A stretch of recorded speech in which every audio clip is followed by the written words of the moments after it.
Have you ever been using your Samsung phone only to have the screen suddenly go so dim you can barely see it? And no matter how much you squint or try to adjust the brightness, it feels impossible to fix, especially when you're outside. If that sounds familiar, you're not alone. This has been frustrating Samsung users for years, but now there's finally a solution. For a long time, Samsung Galaxy smartphones have had this problem. When the battery drops to 5%, the screen dims drastically. The idea behind this was simple, saving battery life, but the execution, not great. Instead of just lowering the brightness slightly, Samsung made the screen so dark that using the phone became a struggle. Imagine trying to reply to a message, check directions, or even just unlock your phone, and suddenly you can't see anything. The worst part? Fixing it wasn't easy. You've had to swipe down and adjust the brightness slider manually. But how do you do that when you can barely see where to swipe? If you were outside in the sun, forget it. Your phone basically became unusable until you found some shade or got inside. But now, Samsung is finally addressing this issue with One UI 7, the latest version of its software based on Android 15. They've added a simple but much needed option, Auto Dim Screen. This new setting lets you disable the automatic screen dimming when your battery goes below 5%. That means no more struggling with a screen you can't see.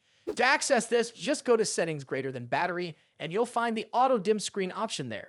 If you turn it off, your phone will keep its regular brightness even when the battery is low. It's a small change, but one that makes a huge difference for everyday users.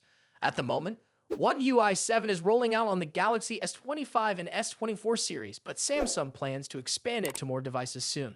If you're using a flagship phone, you can expect the update sometime in February. This is just one of many improvements coming with One UI 7. While it might seem like a minor tweak, it's these small quality of life changes that can make a big difference. After all, what's the point of having a powerful smartphone if it becomes useless when your battery is low? So what do you think? Have you ever struggled with this screen dimming issue?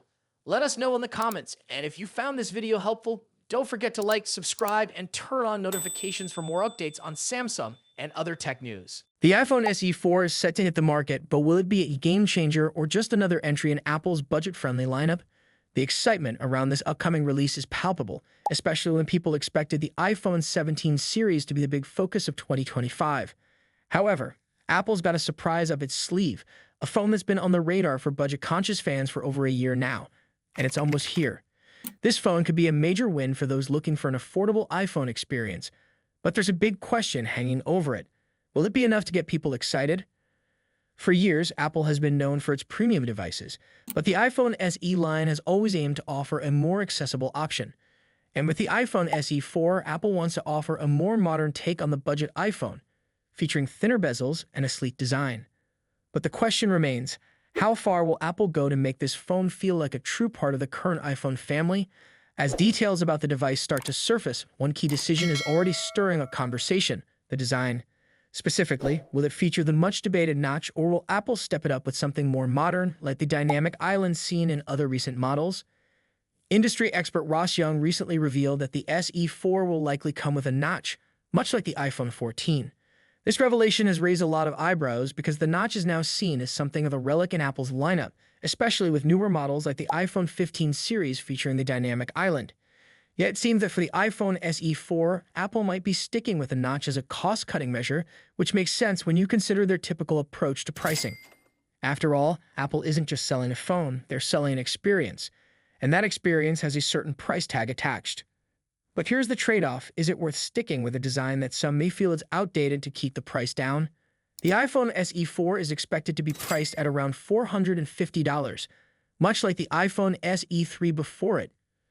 For that price, you get an iPhone experience that feels premium in some ways but lacks the features found in Apple's higher-end models. However, if Apple were to include a dynamic island and maybe a dual-camera system, the price would likely rise to around $500, making it a much more competitive option but also risking the ire of budget-conscious buyers. Some might argue that a higher price tag wouldn't be worth it for a budget device, and it's hard to disagree. The reality is that Apple's iPhone SE series exists to cater to a specific market: those who want an iPhone but don't want to break the bank. The trade-off has always been a more basic design with fewer premium features compared to the flagship models. The question is whether that strategy will continue to pay off, or if it will become a sticking point for customers who have become accustomed to more advanced features in budget phones from competitors. Another consideration is the longevity of the iPhone SE 4. Many budget smartphone buyers keep their devices for 4 to 5 years, meaning that in 2029, an iPhone SE 4 with a notch might feel a little outdated. While it's understandable that Apple needs to keep the cost in check, they'd risk alienating customers who might see the device as a temporary option rather than a long-term investment. Let us know your thoughts in the comments below, and don't forget to like and subscribe for more updates on the latest Samsung news. Thanks for watching and stay tuned for more updates as this story unfolds. Imagine waking up tomorrow and discovering that the cost of your iPhone, Apple Watch, or iPad has suddenly gone up. Might sound like a nightmare, but it's a reality that could soon unfold for millions of consumers, especially in the United States. Starting February 1st, Apple, along with many other tech companies, could be forced to raise their prices, affecting their most popular devices. But what exactly is behind this potential price increase? Let's break it down. The reason for the upcoming price hikes is tied to a significant shift in U.S. trade policy. President Donald Trump is expected to announce the imposition of tariffs on imports from countries like Canada, Mexico, and China. A tariff is essentially a tax that gets placed on products entering the U.S. While the exporting countries don't pay for these taxes, the companies bringing those products into the country do. They can either absorb the extra cost, which would hurt their profits, or they can raise the prices of their products. In Apple's case, it seems they'll likely choose to raise prices, passing the extra burden onto consumers. So what does this mean for you? If Apple raises its prices because of these tariffs, U.S. customers are going to feel it. The next iPhone, iPad, and Apple Watch could all cost more. And Apple isn't the only company affected.